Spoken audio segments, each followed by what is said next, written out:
Welcome back everybody, my name is Matt, and today I wanted to talk about the iPhone 6 and all of its rumors. I don't normally do Apple videos or Apple products on this channel, generally because they're overpriced for what you're getting, but they are very nice products, well designed, well engineered, just a little overpriced.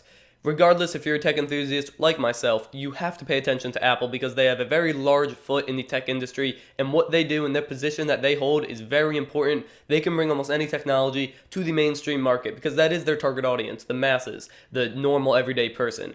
Now, for example, the first iPhone made a bunch of smartphone competition, so that's why we have these really good smartphones today. Then Siri and the iPhone 4S, they brought that to the market. Now voice control assistants are a standard in a smartphone. And then even the fingerprint scanner on the iPhone 5S brought that relatively rare technology into the mainstream market and made it a big deal just because it was Apple. Now, I'm going to be pulling information from 3 different articles that I found on the iPhone 6 rumors. One is from BGR.com, one is from TechRadar.com, and one is from iPhoneDevelopers.com. So if you want to go read them yourselves, go check them out in the description. Now, I just wanted to stress that these are rumors, that none of these are confirmed. Apple really doesn't do that, so don't take any of these like they are fact, but take them just with a grain of salt for some brainstorming. Now, I'm going to start off with one of the most important things that I've gathered from those articles, and that is it's the iPhone 6s. Plural. There's multiple models of it. There's likely going to be a smaller screen variant and then a larger screen variant in the phablet range to compete with the variety that Android has to offer in screen sizes and speed and all that kind of stuff. So speaking of the display, the smaller one is likely to be between 4.5 and 5 inches in size. An Apple analyst, Peter Masek, said it would be 4.8 inches, and that number is being thrown around a ton on the internet, so you can expect something around 4.8 inches. And then on the bigger variant of this device is likely to be over 5 inches to compete with the phablet phones like the Oppo M1, the Note 3, anything with a really large screen, even the S4, likely above 5 inches, probably around 5.5, but that's just my thoughts.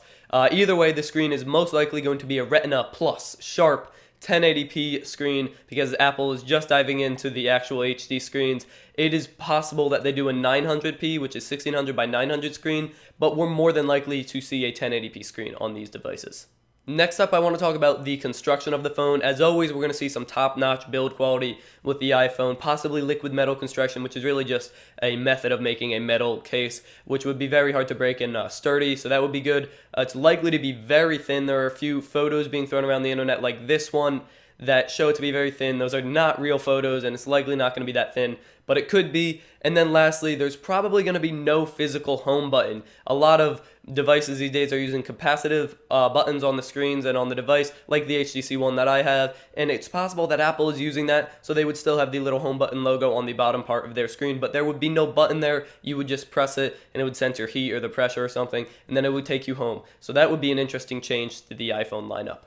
So let's move on to the inside of the device with the specifications, starting off with the processor. It's probably going to have an A8 processor, which is the next generation of their CPUs, which are currently being made by Samsung, and they are very likely to cut the ties with Samsung and start making it themselves or have a different supplier, because that would help because Samsung's their direct competition, and that would help them in general just to be more unified and probably lower production costs. In addition, it will probably have around 2 gigabytes of RAM. That's basically the standard for a flagship smartphone.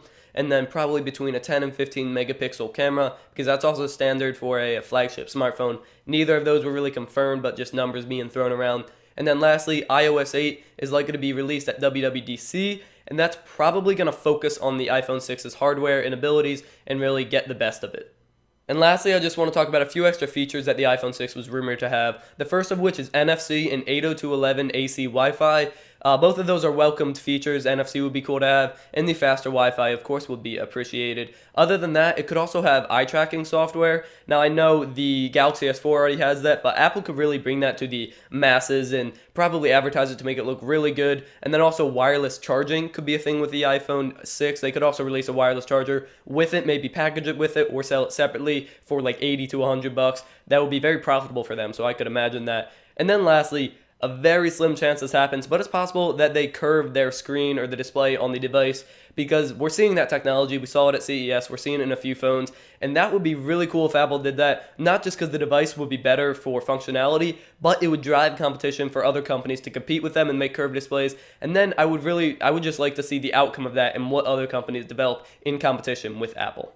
And the last thing that I do want to talk about is the release date of the iPhone 6. It's definitely getting released this year. The smaller or baseline model could be released at WWDC, and then the larger one later. They could both be released at WWDC, or they could both be released later in the year. We really don't know past that it's going to be this year. That's going to be it for this video, guys. Thank you for watching. If you enjoyed the video and this type of video, the rumor roundup for the iPhone 6 video, go ahead and give it a like and comment and just tell me that you like it. I really just judge what type of videos to make off of the feedback because I want to give you guys what you want to see. If you like this video, go ahead and leave a like, subscribe, comment, all that good stuff. My name is Matt, and as always, stay classy.